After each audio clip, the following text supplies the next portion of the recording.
Welcome to Teaching Artist Podcast, a show dedicated to discussions of teaching art to kids, making art, and how those things overlap and feed each other. I'm Rebecca Potts, your host, a visual arts teaching artist.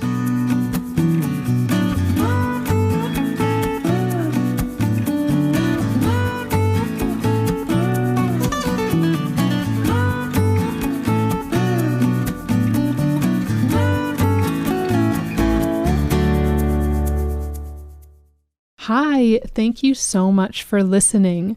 I hope you've gotten some rest this summer and made time for your own creativity.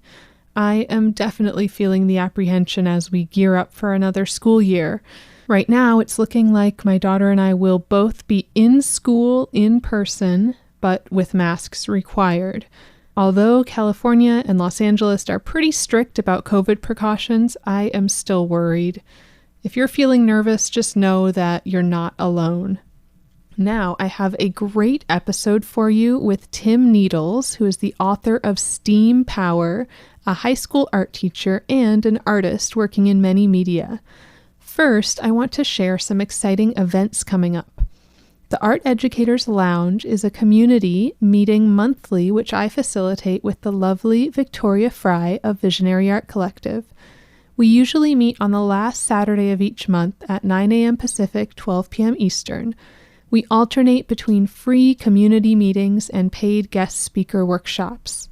Our last community meeting featured mini artist talks by several amazing artists and was such an inspiring time of connection. We heard from Sarah Fitzgerald, Yvonne Coons, Jyoti Gupta, Jen McGowan, Amy Sonas, and Yilvia Asal. There was so much interest in these artist talk sessions that we opened up an extra August session for next weekend, August 14th. We would love to have you join us and hear from some really fantastic artists. I'll leave the registration link in the show notes, and you can also always find those links at arteducatorslounge.eventbrite.com. Now, we also have our regularly scheduled meeting on August 28th, which will be a workshop led by the wonderful artist and accountant, Hannah Cole. Again, you can join us by registering at arteducatorslounge.eventbrite.com. Have you wondered, what can I deduct? Do I bring receipts to my accountant? Is my art a business or a hobby? What is a Schedule C? How do I deduct my home studio? Why do freelancers have to pay taxes quarterly? And how do I do that? If you wondered any of that, this workshop is for you. Hannah Cole is a tax expert who specializes in working with creative businesses and artists. A longtime working artist with a high-level exhibition history and a tax and money columnist for the art blog Hyperallergic, the financial challenges of freelancers and small creative businesses are both relevant and personal to Hannah. She will discuss basic tax equation, self-employment tax and the estimated quarterly tax system, audit concerns for the creative person, and other tax issues specifically relevant to artists and makers, followed by a question and answer period. And I've spoken with Hannah about really focusing down on artists who also teach. So if you're getting part or most of your income from teaching, she'll be able to touch on your concerns. Hannah Cole is the founder of Sunlight Tax, which specializes in friendly, informative tax preparation for artists, and engaging art world savvy tax education workshops for artist groups. Join us with Hannah on August 28th by registering at arteducatorslounge.eventbrite.com. Each week, I'm sharing a featured artist as well as a guest interview. I'll share a bit about the featured artist here and share images of their artwork on Instagram and on the website at teachingartistpodcast.com.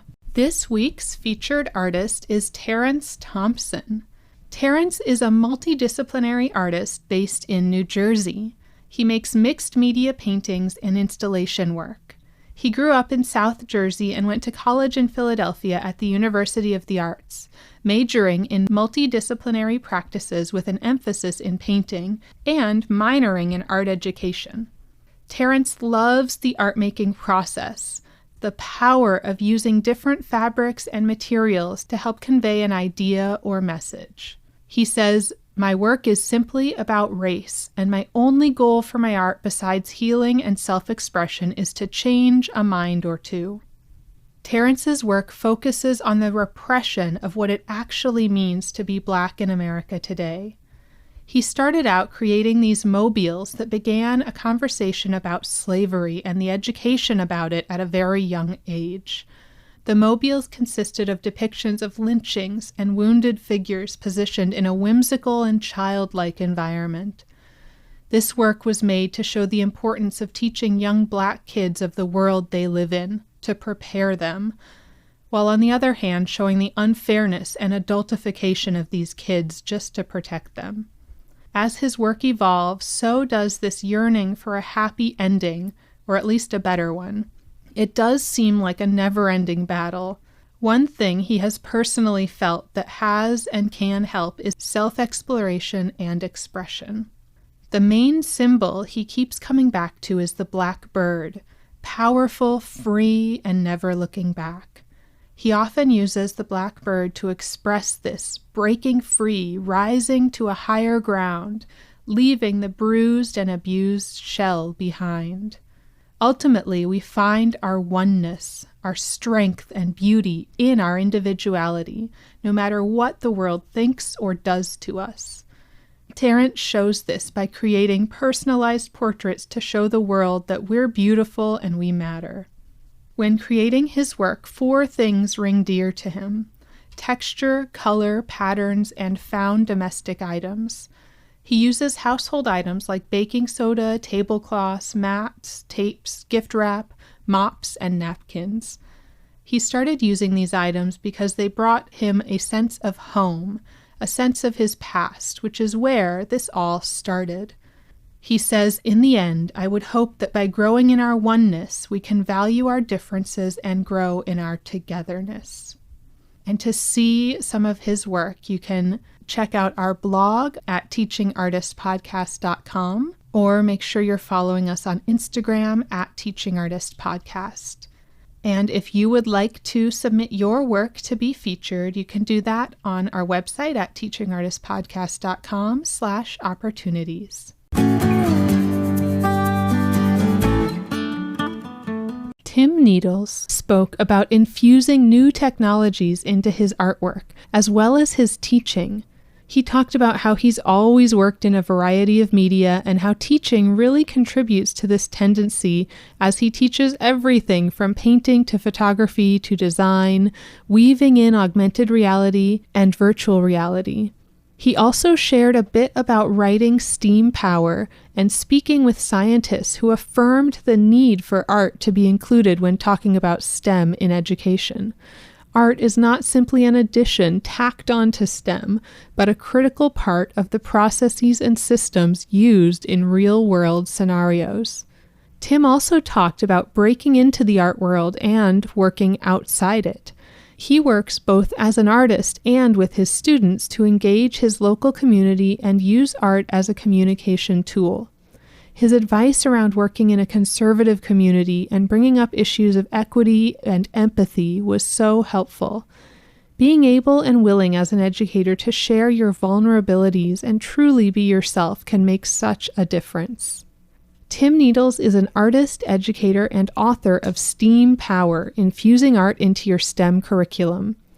He teaches art and media at Smithtown School District, is a TEDx talk speaker, and his work has been featured on NPR, in the New York Times, Columbus Museum of Art, Norman Rockwell Museum, Alexandria Museum of Art, Katona Museum of Art, and Cape Cod Museum of Art. He's the recipient of ISTE's Technology in Action Award and Creativity Award, NAEA's Eastern Region Art Educator Award and AET Outstanding Teaching Award, and the Rauschenberg Power of Art Award. He's a National Geographic Certified Teacher, PBS Digital Innovator, a NASA Solar System Ambassador, an ISTE Arts and Technology and STEM PLN Leader, NAEA Art Ed Tech Interest Group Leader, and Adobe Creative Educator and Education Leader Emeritus. He's active on social media at Tim Needles. Ooh, very impressive. Let's hear from Tim. I am talking with Tim Needles today, and I always start with a bit of background. Could you talk us through your story? How did you become an artist and a teacher? Sure. Thank you. Well, I became an artist before I was really even aware of it. In elementary school, I just really gravitated towards the arts. Mm-hmm. Growing up, I was really into music and I really loved album covers. And that was my main source of art at the time. So, the first artist that I really was aware of was Andy Warhol because he had worked on so many album covers. And I kind of became enamored with his work. And my memories of elementary school are really memories of art because that was the experiences that were important to me. So I found that I gravitated towards that. And I was lucky enough to have some teachers that supported that and supported the importance of art and design. So I had an elementary school teacher that brought me aside for a special project where we worked on building a set for a play about Abe Lincoln. And I just found I was totally engaged and really interested. And that was sort of my first experience of working on a design really intentionally. And throughout my entire experience, it wasn't until later that I realized that most of my best memories of school were from the arts. And there's that period in middle school where there was sort of like arts disappeared in my life, that you didn't have those classes any longer. And that was really a struggle. I found that it was important to me emotionally as well as in a creative way. So in high school, I really focused on the arts and was aware, it's lucky to have that opportunity to understand what you really love early on in life. And, I certainly help try to turn students onto that as a teacher now, when you see people that are really enamored with making and creating. And I was lucky enough to have that experience. So I knew I wanted to be an artist really young, just because, my dad was a landscaper and I understood what manual labor meant. And I was outside, doing work. And it's like, it's nice. You have lots of time to think. And it's certainly a way to make money. But if you could take the thing you're passionate about and do that full time in some way, that was really what I was always after. And I certainly always respected teaching because teachers meant so much to me. So, becoming an artist and teacher was a real opportunity. I had the opportunity to go to art school. I went to School of Visual Arts in New York City. And I had some amazing teachers who were all artists. And, that idea of an artist teacher was something that just really appealed to me. They were doing important work and sharing their process. And even though I teach in high school, I still sort of model myself after that same artist-teacher mentality, where I see myself as an artist who happens to teach rather than a teacher who also does art. Right. Yeah, I love that way of putting it. Like, you're an artist who just happens to also be a teacher. Right. Yeah. And I think about that a lot too, even at any age level. Like, I'm teaching mostly elementary now, and I still think about myself as an artist first. Yeah, I guess maybe it's the order you put things in. Yeah, it's funny. One thing I've learned as I've gotten older is the way you're introduced to something really has a big influence on the way you think about it. And there's something that's magical in elementary school because really everyone's an artist and no one's afraid of art at all. Yeah. Especially early on. So I love working with elementary students because they're so fully involved and engaged in what they're doing. And, there's never any wondering. I work in high school, so there's a lot more of a cerebral barrier sometimes to engage students, which could be a little bit more difficult. I'm up for the challenge, but there is something really nice about working with elementary students that are just all on the table. Yeah. So enthusiastic. Yeah. So you went to SVA, and did you study art education as well there? Or did that come later? I did, yeah. So, one of the issues with art school is they wanted you to have a major. And as an artist, I didn't really want to limit myself. I always looked up to people like Robert Rauschenberg that just did lots of different things. So I would change my major and sign up for classes and then change my major and sign up for other classes. So I majored in photography, but then I wanted to take painting classes because I love painting. So I would switch it to painting. And then they had a really nice art education program that allowed me to work as a teaching artist at the Metropolitan Museum of Art, which was fantastic. Yeah. So they had a really terrific program, and that's where I started my art education career as well. Amazing. You're totally after my own heart with switching the materials all the time. And, it feels like there's so many contemporary artists that work that way. They're not sort of boxed into one material or one media. Yeah, it's such a pleasant change, actually, because for years and years, we were always shown these artists that worked. Roy Lichtenstein had so many works that really were similar. And then you find out that he did experiment quite a bit, that, maybe you didn't see them all. But, contemporary artists like Ai Weiwei or people like that, they're working in all these different media, and it's commonplace these days. And I feel like it's much more natural to being an artist to want to make those creative leaps and risks and do something different. And our world has so many emerging media that it's crazy not to experiment and play. Yeah. And speaking of emerging media, I know you're working with a lot of technology. Could you talk about that a little bit? Sure. I always really enjoyed working with different technologies. Even from when I was in School of Visual Arts, I remember having a painting class with my teacher was Marilyn Minter, who has since become a notable artist. She was a really great teacher because she was so honest. And I was working in these big abstract paintings, and she was kind of always pushing me in a different direction. And then, for my final show, I brought in some of my photography work, which was these 7-foot billboards that I had printed of my own photographs, and they were highly pixelated, and I had drawn over them. And she's like, well, this is so much more interesting. You know what I mean? You're doing something that's really innovative here. You should engage more in this. And even from that was using Photoshop 1 at the time, which I had to teach myself. And I sort of just understood, thanks to many artist friends, I had this love for this traditional art, but my heart kind of lies more in experimentation and playing with different media. So these days, I'm currently working with a lot of augmented and virtual reality. And it's great to bring some of these technologies into the classroom and let students play with them. And, certainly video is something I've worked a lot with over the years, and things like glitching and different ways of using video, and even sort of merging the world of performing art with fine art and that sort of thing. So if there's a different medium out there, I always like to try it and see what I could make with it. And that's one of the joys of being an artist, is just playing and creating with these different materials. And I find that when you don't know what you're doing exactly, and when you don't understand a technology, you have this enormous freedom to kind of make your own way. It might not be the correct method of using that technology, but it's an opportunity to create something new in a way that's never existed before. And that's exciting. Yeah, there's something about not knowing the rules lets you completely break them. Yeah. And I tell students all the time, when you come into the art class, you're not expected to know anything, so allow yourself to fail huge, just play and experiment and put it out there, because, you're not going to be judged in that way. And I want students to really engage deeply and not have any fear about it. And there's such a great power of not knowing what you're doing, where you're able to potentially do something unique. Yeah, there's so much power in that. And do you feel like, I guess you've talked about this a little bit already, just how your teaching informs your art making, and then vice versa, your art making kind of informs your teaching? Yeah, there's a great ability as a teacher, especially I teach in a public high school on Long Island, and my classes switch all the time. So I end up teaching a little bit of everything, which means playing a little bit of everything. So I think as an artist, I was sort of taught to stay in one lane, and as a teacher, that's totally impossible. So it's nice to embrace working in different media, and engaging with students who are taking some of those creative risks is always interesting. And I really like to work with students as collaborators in my class.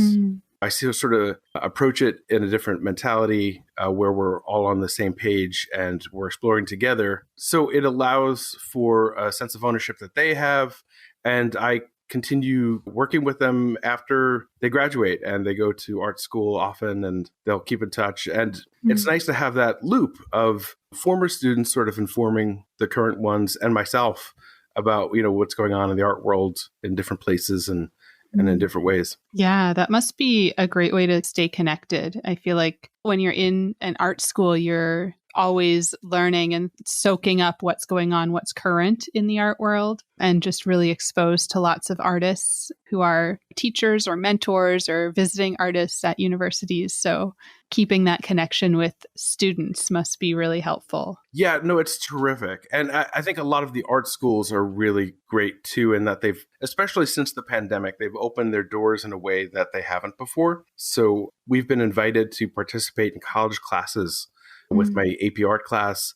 So you have a much better sense of what college is like and what that experience is like. As that sort of collaborator mentality, we're all in it together, learning together. And it's just so much more informed. And I think that it is a tremendous help to students for sure to get that. But also as a teacher, you stay so current in what's happening in the world. I think that really helps. Yeah. And could you talk a little bit about what your teaching situation is now and how has it been throughout this pandemic? Yeah, no, it's been really interesting. So I've been teaching at the same school for 22 years. I started teaching almost primarily video and film, and then started doing some more fine arts and a little bit of 3D. So I've ended up doing everything. And then, of course, the pandemic was sort of a shock to the system for everyone, I think. But being familiar with technology, it was probably a little bit easier for me.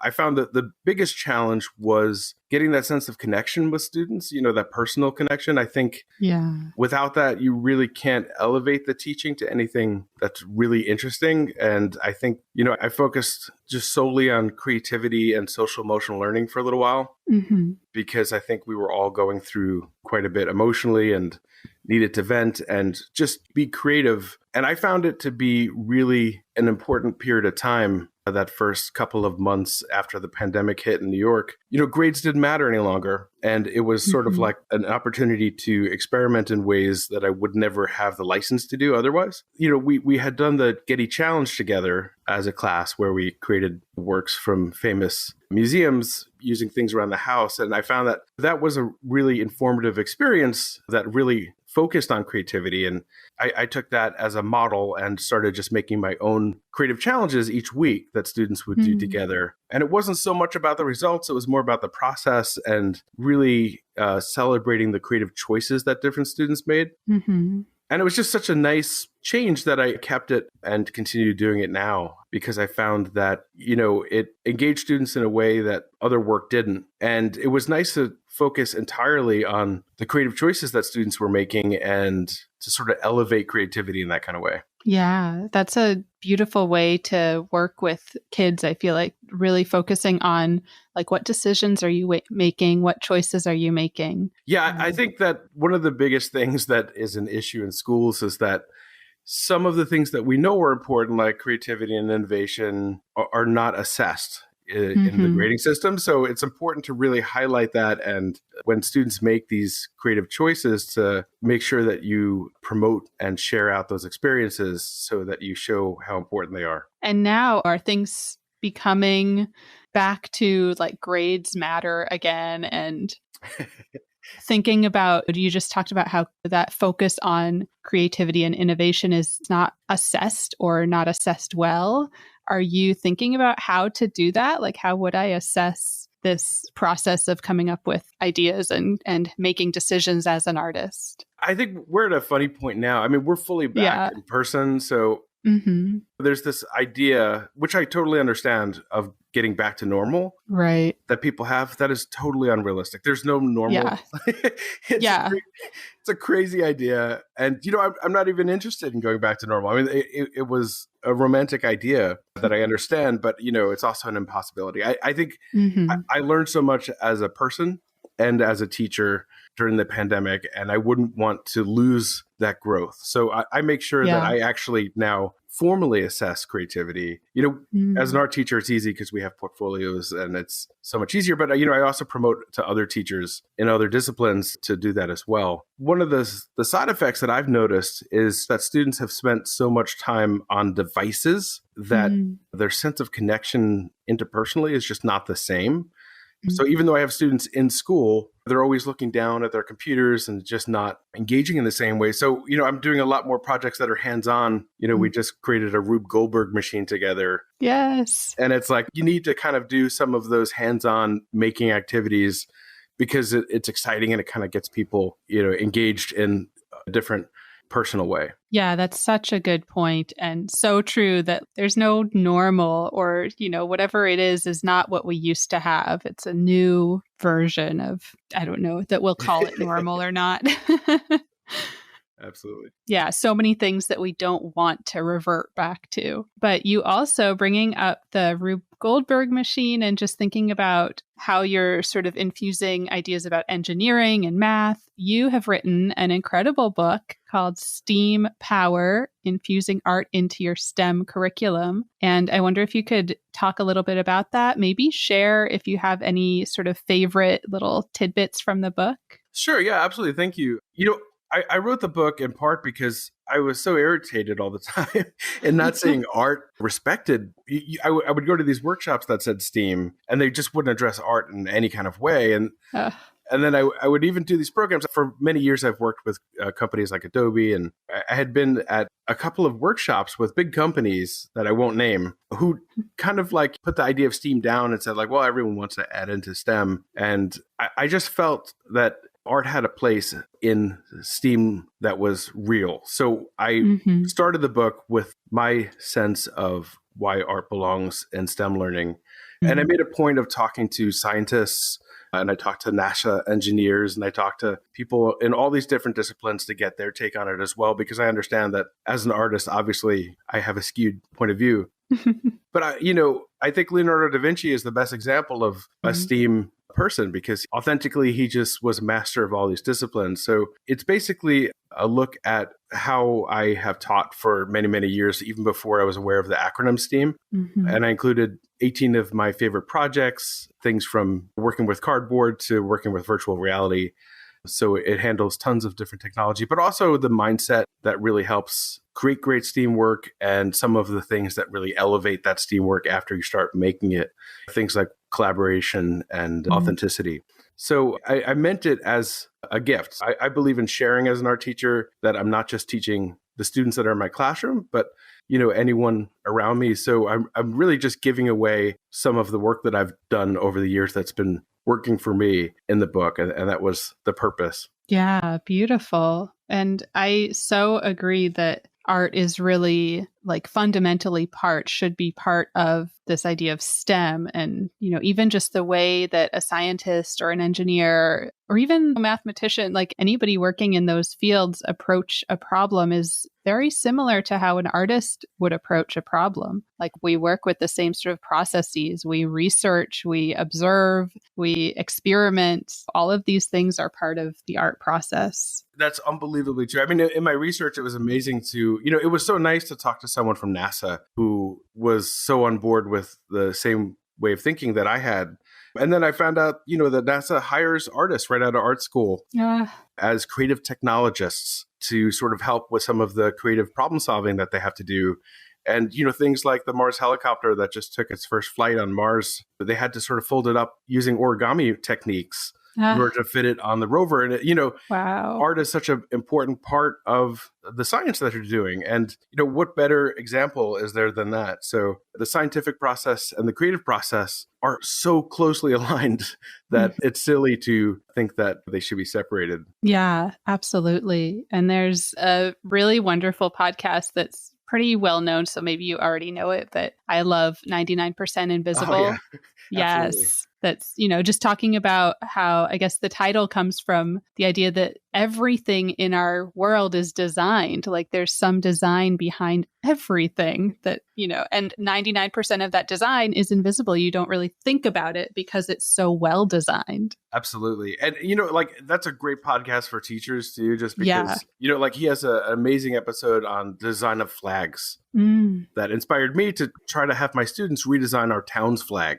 So we use some of his methodology and the students all design flags. And then we used augmented reality to show what it would look like in town hanging from the flagpole. So there's so many amazing episodes that really could be great introductions to lessons. Yeah, that's a great point. And I love that you're having them design and think through these ideas, but then to add that layer of like, well, let's see what it would look like and bring in the technology to do that is really exciting and almost professionalizes it. Yeah, no, I totally agree. Yeah. I mean, I always try to push the class project to the next level and make it real because, I don't know that the town is actually going to accept any of our flags, but we don't need that to happen. We could just use technology and show that. and make that real. And what I have found is when you reach out to the community and you involve them in some of these projects, those things do go to the next level. Like currently we are working on creating murals for the storm drains in town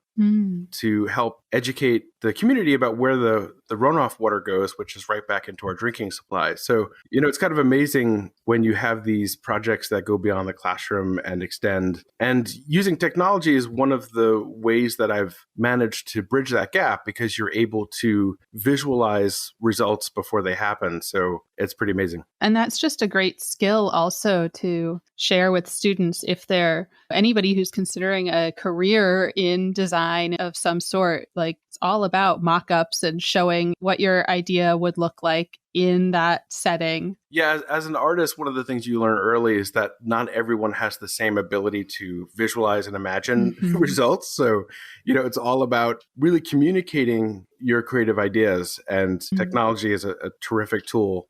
And it's nice to go through the actual process with students. Plus, the other advantage is it's so much more engaging when you do something that you feel is meaningful and can actually make a change in your community. It matters both to the students, but also it becomes this thing that educates the whole community about what's happening in the art room. And I think as an art teacher, part of your role is really always sharing what's happening and why art is important for the larger community. Yeah, always being an advocate. Right. And thinking a little bit more about just, we talked about what we don't want to go back to normal. I feel like we as a country are waking up to a lot of the really large systemic problems that have been around for a long time and maybe taking steps in the right direction. And I talk a lot here about just how we're handling decolonizing the curriculum and trying to be anti-racist in the classroom and what those words even mean, what they're loaded with.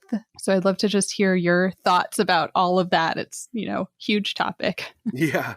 And it's so interesting. The last art piece that I did before the pandemic was for the Norman Rockwell Museum, and it was based on the Four Freedoms. And it ended up being really timely because it was the anniversary of the Four Freedoms. So, I did a video installation and I interviewed 50 different people about what the Four Freedoms meant to them today. And I intentionally interviewed a wide variety of different viewpoints and ages of people.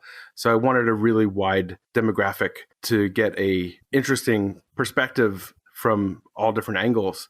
And it was really informative to see some of the varying viewpoints in my own community that were surprising. So I find that I have always worked collaboratively with groups around the world. So there's a natural ability to consider other people's viewpoints and to understand different cultures and to be more mindful of race and ethnicity and gender and all of these elements. And, it was through doing an art project that taught me that, that is not necessarily everyone's point of view. So it was really interesting. And the work traveled along with Norman Rockwell's pieces for 2 years to different museums, which was amazing. So I had a chance to see the different reactions to the work in different places, which was also really interesting. And I think it's not just our country, but the world is at a really interesting turning point right now. And I think the pandemic probably intensified this because there's so much more emotion involved, understandably. I think contextualizing it could be difficult in the classroom because I want to give students an opportunity to share their point of view, but also value everyone's different perspectives and understand the importance of different points of view and perspectives. It's interesting because I work in a fairly conservative community, and I always see it as a great thing being an art teacher in a conservative community because you get to help many students find their way and understand that there's other ways of thinking and other perspectives. I think art is a language and it allows you to communicate really with the world. And that's always what I find most interesting about the medium is that you're able to communicate these messages. So, we make a point of looking at art from all different cultures and all different people and understanding those different perspectives. Yeah. You touched upon how the pandemic has exacerbated the inequalities or inequities that were already there. And also the idea that our emotions are also heightened during this really difficult time for so many people. I've also been hearing from a lot of teachers who do, like you, work in a more conservative district or town or state or, wherever they are, that they're feeling like, well, I can't really bring up topics of, social justice super directly without parents, students, even maybe even admin saying like, what are you talking about? So I'm curious because I'm here in my little bubble in Los Angeles. I would love if you have any advice for those people. How do you bring in these topics? And I mean, I guess you touched on it a bit, but maybe if you could talk about just, how would you bring up topics of social justice or looking at current events and really looking at events with a critical eye, looking at even events in history with a critical eye? Yeah, it's such an interesting thing when you're in a conservative community because you have to be aware that everything that you say and do will be potentially taken the wrong way. So you have to, you're sort of a little bit on guard all the time. And I think that's okay. It's a challenge. One of the things about teaching is that it's an everyday activity. So you're teaching all the time. And, after 22 years of teaching all the time, it's like, there's no way you don't want to be on the defensive as an educator. So I just choose to be open and honest. And I think that is the more empathetic approach. And I share my process as an artist and I share my process as a person. So one of the things that I really believe in is travel and going to different places and seeing the ways that different people live and respecting people everywhere. And I think that it's really hard for anyone to argue against just having respect for the way that different people choose to live. So I stand by that. I stand by supporting our environment and making sure it's a place that people can continue to live for many years. And even though some of these things may cause some small controversies in the community sometimes, as an educator, I am informed. And I think that it's important to share the learning, not just with the students in your classroom, but with the community and with the world. I mean, that's the magic of social media as well, is that, these conversations are happening around the world. And I think that's really important. And history offers us an amazing context of different perspectives and how they played out over time. And it's not a matter of like right and wrong answers. But I think that being empathetic towards other people and being understanding and accepting is something that I'm always proud to support, regardless of the point of view of people that might attack that. Yeah. And there shouldn't be a divide along political lines when you're just talking about being empathetic, caring about, people that aren't exactly like you. Yeah, it seems crazy. I know. Yeah. But especially as an artist, I think that art is this thing that comes from the soul. And when you look back at different civilizations, it's the art that we look at more than anything else. So it is a record of our humanity. And there have been cycles that have happened over time that have been really damaging to humanity. And I think that we don't want that to happen again. Yeah. And I've heard the idea that artists are like the canaries in the coal mine, that we're the warning signal. Absolutely. And that connects so well to this idea of being like a record of our humanity. It's a beautiful idea. I also love what you said about teaching is an everyday activity. That's true. It's not like you have just this one moment to really connect with your students and make a difference. It's nope, all the time. Just be yourself, be honest, be vulnerable. Yeah, I think especially be vulnerable. I think that's especially important. I teach high school and it's such a difficult time for people. And especially as a man, I think it's important to show that it's okay to be vulnerable and it's okay to be emotional and it's okay to be creative, because we face a lot of gender stereotypes. And I certainly know that I felt uncomfortable sharing some of those parts of myself. And it's like, I don't want my students to have to go through that same struggle. So I think it's important to share your failures. I think it's important to share your insecurities and your vulnerabilities in a reasonable way, especially when you could show how you have persisted and grown because of that sharing and because of that knowledge. Yeah, that's so important. And it can be so helpful to be able to model that vulnerability. Absolutely, yeah.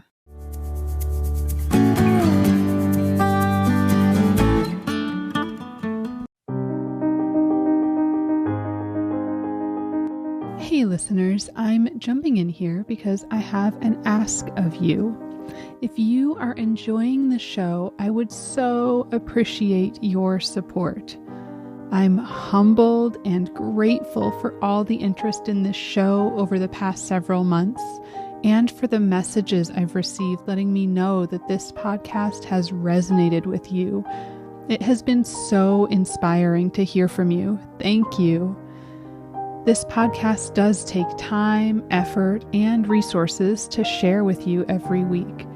And I plan to keep it going and stay focused on highlighting and inspiring artists who teach, while also continuing to grow this community and dreaming up additional ways to help you. One way to accomplish this is through direct listener support. Your support would really help the show and community grow. So I've set up a link where you can quickly and easily support the show. The whole thing will take less than 60 seconds. It's at anchor.fm/teachingartistpodcast/support. You can contribute $1, $5, or $10 per month. If Teaching Artists Podcast is a part of your week and you love what we're doing, please consider visiting anchor.fm/teachingartistpodcast/support, or just clicking the link in the show notes and supporting us in any way that you can today.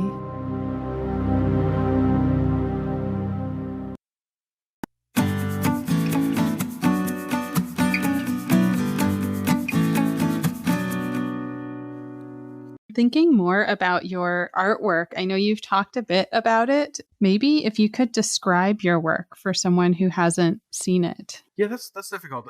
I know, it's really hard.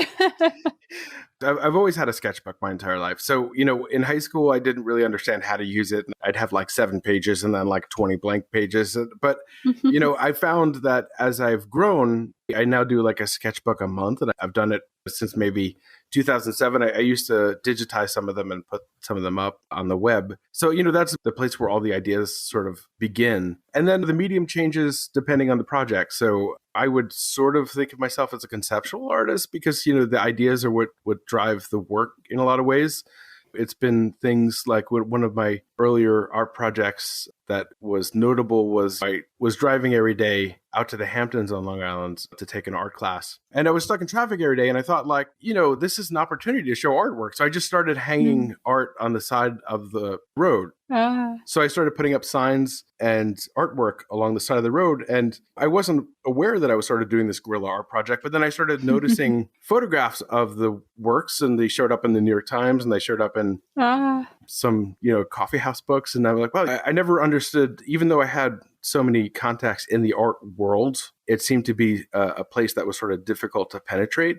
And here was an opportunity to show work in a really informal way that really affected many people. So you were able to have this audience. I've since continued to work in galleries and museums and things like that with other pieces, but I still like doing art for the people in that sort of everyday way. So I make a point to do some work. Like, I'm doing a piece now with QR codes in my local town that are sort of hidden that will turn into art pieces and things like that. So, I like that balance between, work for the people and then work for the art world. But in terms of medium and video and mixed media and performance art, and that's part of a result of teaching because you're working in so many media that you're thinking in so many media. So that's the reality is like, if I'm teaching about video, I'm going to start working in video. And if I'm doing painting, then I'll start thinking in painting. So, as a result of being a teacher, I end up working in all these different media. But, I also realize in hindsight that these sketchbooks were really interesting artworks themselves because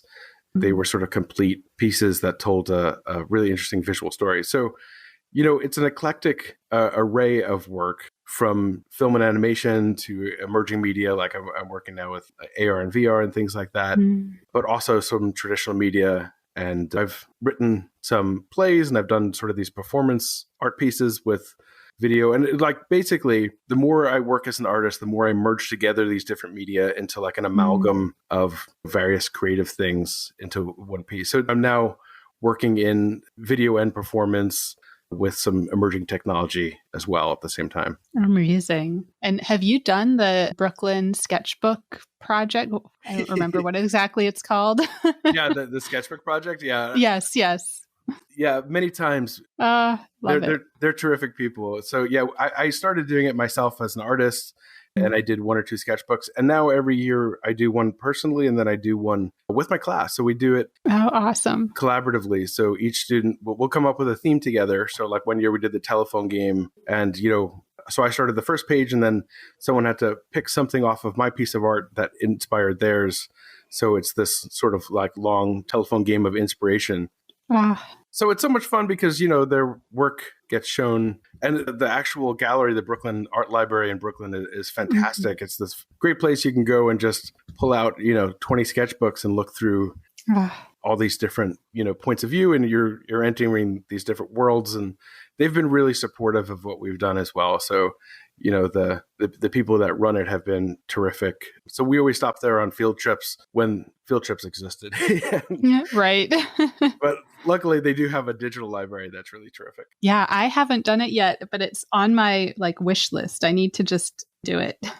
One of my favorites is they had a couple of years ago, 2 years ago, I think, they had a mini sketchbook that was really tiny. And that's it was a bigger challenge because it was so small, but they sent those works around the world. So they went to France and I think England and a couple other places all in a suitcase. So we started making our own mini sketchbooks after that, just because it was a really interesting challenge to work that small. Yeah. Whenever I've had a sketchbook, I'm not good about keeping up a sketchbook practice, but I love the idea of you sort of starting the first page, because for me, that's always super intimidating. I usually actually leave the first page blank, I skip ahead. Because I'm I can't start, it's almost the same idea as a blank canvas. What do you do? Oh, no. That's so funny.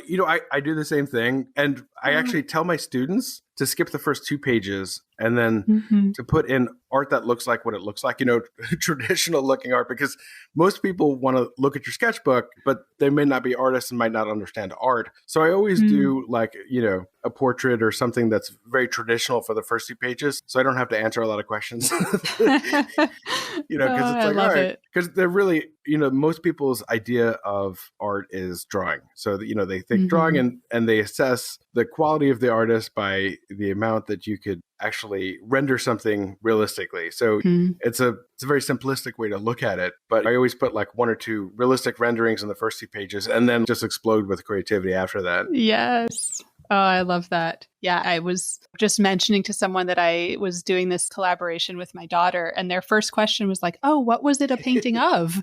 And I'm it was abstract. Right. Yeah. It can be a really difficult conversation sometimes with people, because even if we're talking about artists like Picasso, it's important to show his work when he's 15, because it's at that point he had really already mastered being able to realistically render things. It just wasn't very interesting any longer. So, right. Yeah, it's always important in high school to show that kind of work. So Mondrian's paintings of trees before it became just blocks of color, because for some reason, we just traditionally go back to that same very simple idea of what good art is. Can you render something realistically? Yeah. And I see a connection back to what you were talking about with kind of breaking into the art world. And I just love that you created something for sort of a captive audience, people stuck on their commute. But just how that really opened things up for you and sort of continued this practice of creating art outside of the art world, but then also continuing to kind of push your way in. And yeah, I feel maybe it's helpful to talk about how you're doing that. What sort of opportunities are you seeking out? Where are you finding them, as sort of advice for other artists that are trying to do the same thing? Yeah, my dream was always to at some point make it as an artist and be able to stand on 2 feet. What does that mean? and exactly. And what does making it as an artist look like today? I mean, yeah. And that's sort of the funny thing, is that we have some of these traditional ideas that still live within us, and we're not always super aware of it. Right. So my main goal when I make art is to express myself. My secondary goal is to communicate. So I want an audience for my work. One of the realities that I learned is that there's only a limited audience that really goes to galleries and museums. So I found that the show that I did in a local restaurant was seen by so many more people than a local gallery. I think it's important to show work in all different kinds of places, as an educator especially, because you're actually educating people about what art is as well. So when I exhibit art, I focus on galleries or museums that have sort of a like-mindedness. So especially as someone that works in a lot of new media, I find that not everyone is used to dealing with that type of technology or not necessarily set up for it. And so I tend to gravitate towards places that are. And I live in New York, so there's so many arts organizations and galleries and museums here that it's really easy to see amazing art, even during the pandemic, which is great because it's like I was so thankful that there were local sculpture gardens and outdoor artworks and works like that sort of gorilla piece I did on the side of the road. That kind of thing is more important now than ever because people are, even if you're going to museums, it's a limited number of people at a time. And that's just a very small audience. So I think that art is an expression. And I feel like me being honest with how I'm feeling during this period of time and some of the struggles that I've had and some of the learning that I've had and the growth I've had, sharing that out with people creates an interesting conversation. So I've done a lot of work just in my local town, and that's been terrific. So we opened our exhibit, Rise, and we have one of your video poems there. And yeah, I loved how that piece really spoke to this sort of pandemic experience and kind of goes through these words like still waiting. And that's the one that really stuck out to me, this sort of limbo that we've been in, that we're still in to some extent. Yeah, and I've done a lot of video poems over the years, and the mediums and the technology I've done them with have changed. So this was created in Procreate just because I've worked so much digitally over the last couple of months because I'm just living with my iPad. So yeah.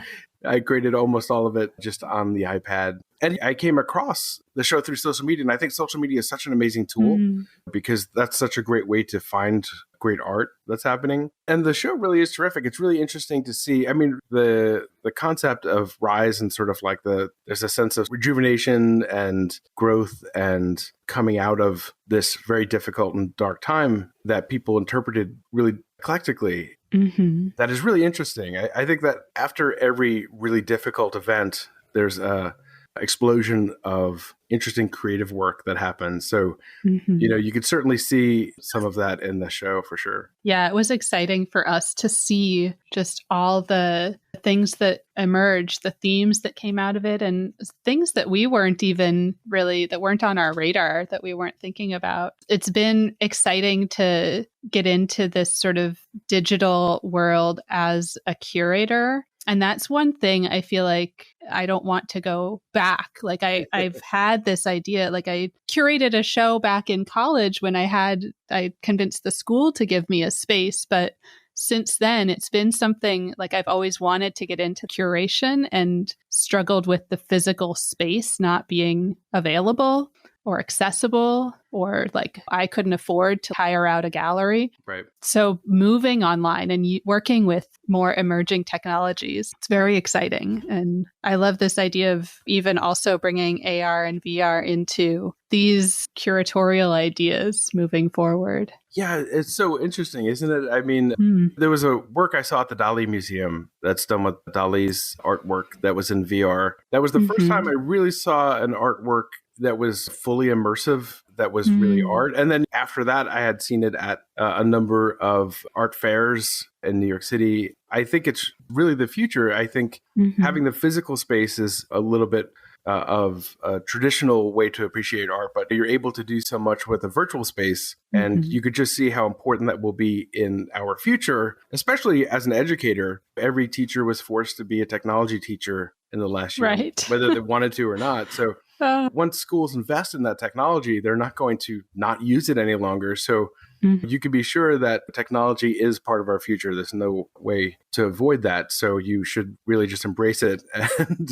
I think the art world is the same thing because you're able to do so many different things in a virtual space and show work in different ways. And I'm always interested too, having a curator's point of view changes the way you see artwork a little bit, I would think. I certainly know from having so many students in AP art classes and helping them curate their own work and putting together shows that it informs your work as an artist and it gives you a more critical eye and you understand work differently. So it's great to see you branch into that world and take it on. Yeah, it's been exciting. And I feel like it also helps with the many rejections that I get as an artist. I have a better understanding of, because even this show, like where I was a co-curator and we sort of argued a bit about what work was going to be included, and we went back and forth about what number. I was like, can't we just accept everyone?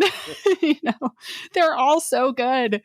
So just knowing that the behind the scenes there, that it's 99.9% of the time your work was not rejected because it wasn't good enough. Like there's so many factors that go into it. Yeah, that's so important, because it's like, as an artist, that's the one unfortunate reality, is that you need to deal with rejection. And we tend to be, we're putting our emotions out there often, like on canvases or in our work. So my instinct is to take everything personally all the time.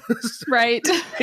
So once you change that hat and you do any work as a curator, you understand that like maybe it just doesn't fit with the body of work that's happening, or you could understand not to take things personally. And that's really helpful. And I try to actually pass that on to students and have them curate work so they have a better understanding of that, because we do tend to be sensitive as artists, and dealing with rejection is one of the hardest lessons we learn, I think. Absolutely. Yeah. And I love that idea of sharing that experience with students and giving them a little bit of being on the other side, because even now I still struggle to not get emotional and not get upset.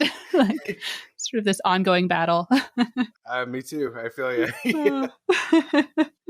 Yeah. And then even just the idea that every curator is different. Like sometimes I'll get a rejection and then I see the show come out and I'm like, oh, but I don't like this work that's in the show, Oh, yeah. Yeah. Well, you actually learn as an artist to pay more attention to the curator than the institution in reality. Right? Because, a gallery may have one reputation, but whoever curates the show is what the show becomes.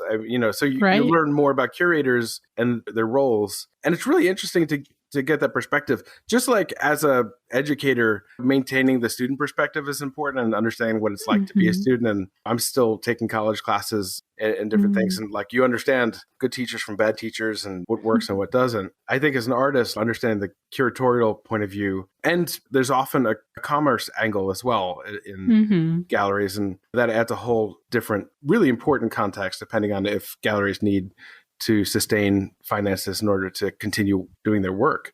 And, that's one of the funny things. I was talking to my students about NFTs recently, and it brings up 1,000 questions, because part of the understanding about the art world is also the prices paid for art and what impact that has in quality. And, that's not necessarily always equal. Right. Yeah. I feel like I'm still wrapping my head around this NFT thing, but I love the idea of artists getting royalties on work as it's sold later on. That has been something that exists in almost every other creative field. Like that happens with music, with books. Right. Why is that not something in the art world already?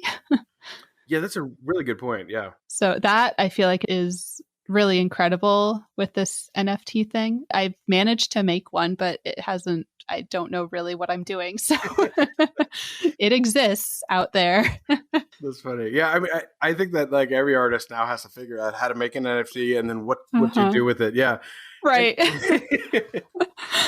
Yeah. I do see some of my friends who are artists selling a number of works, but it does feel like I have to do this quickly before this fad ends. So right. I don't know the future of NFTs. It feels like when things come on this strongly, they tend not to last very long. So it's hard to really assess the long-term reality of this kind of work. But it is interesting. I mean, again, this is part of emerging technology. You have these changes, and what impact do they have in the long run is always an interesting question. Yeah, definitely. And I would love to hear, because you've talked a little bit about the commerce side. I'd love to hear whether you're selling work and what that looks like, and if you have any advice to share around sales and selling your work.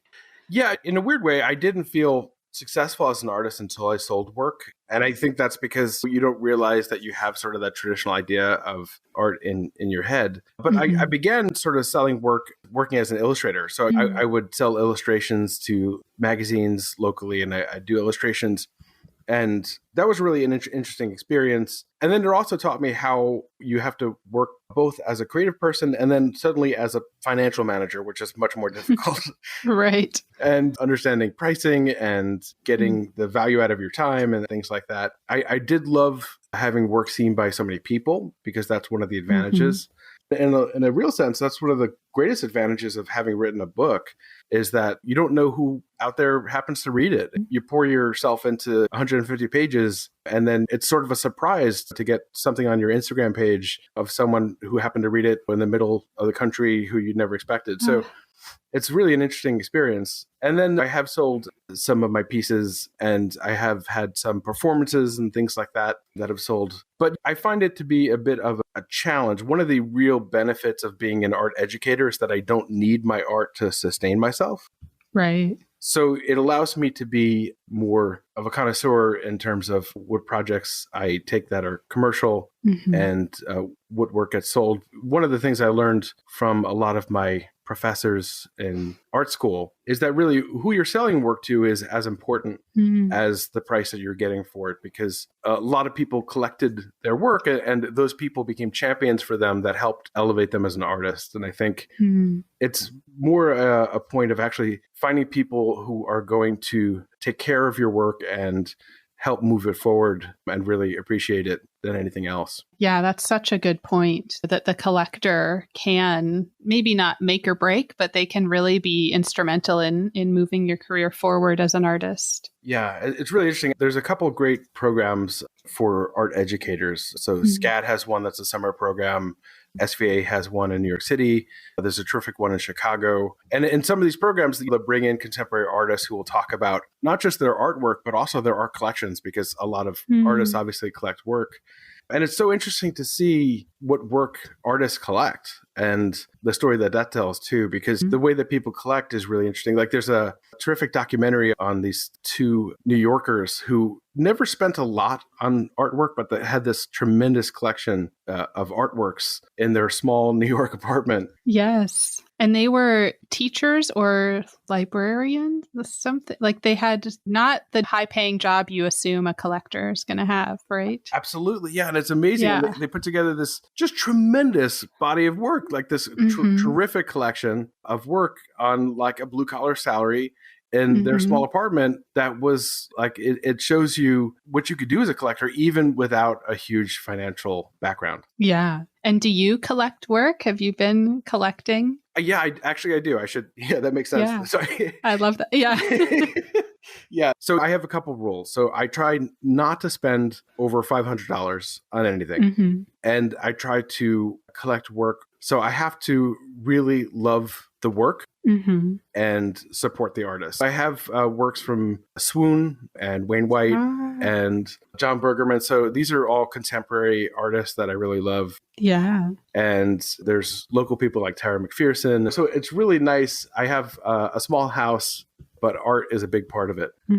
Yeah, that's beautiful. And I love the idea of the artist as the collector. Yeah, and it's really a reality too. I mean, that's one of the nicest things about getting to visit an artist studio is to not just see how they work, but to see what art they have as well. Yeah, I've been trying to build up my own collection of other people's work. And I feel like a lot of it is also through trade, which is one of the great things about making art, that you can trade it for other art you didn't make.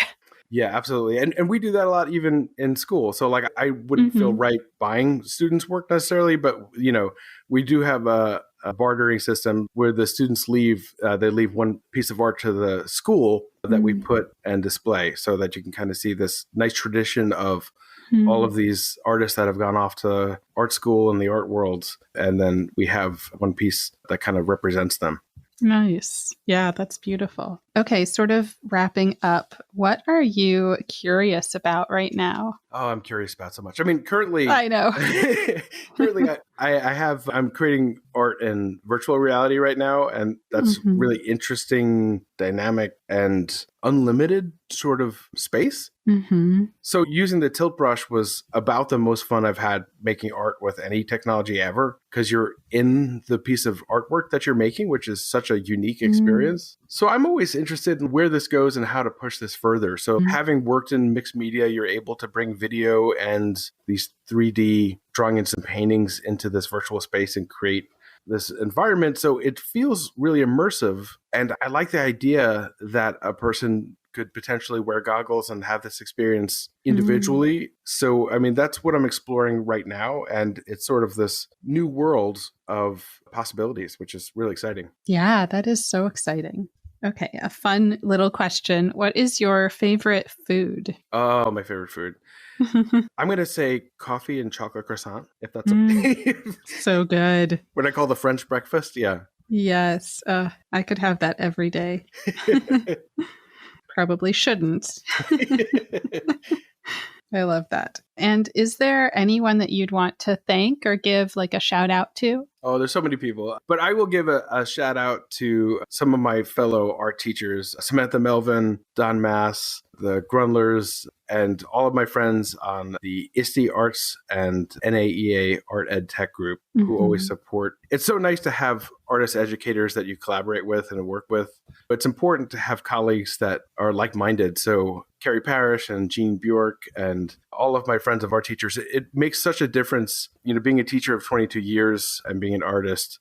It's nice to be able to talk to people you can relate to. And, you know, the irony is that during the pandemic, you actually grow closer to these people because they're more available. Everyone's online. So it's been terrific. Right. Yeah, I love that. And where can listeners connect with you online? Well, I'm on social media at Tim Needles, and I have a website, timneedles.com. So I post daily on Twitter and Instagram and LinkedIn, TikTok, Facebook, you name it. So I'm very established on social media, and I share a lot of my process and my work. Awesome. Thank you so much, Tim. This was great. Thank you. Yeah. And a terrific podcast. Just listened to the most recent one this morning. It was terrific.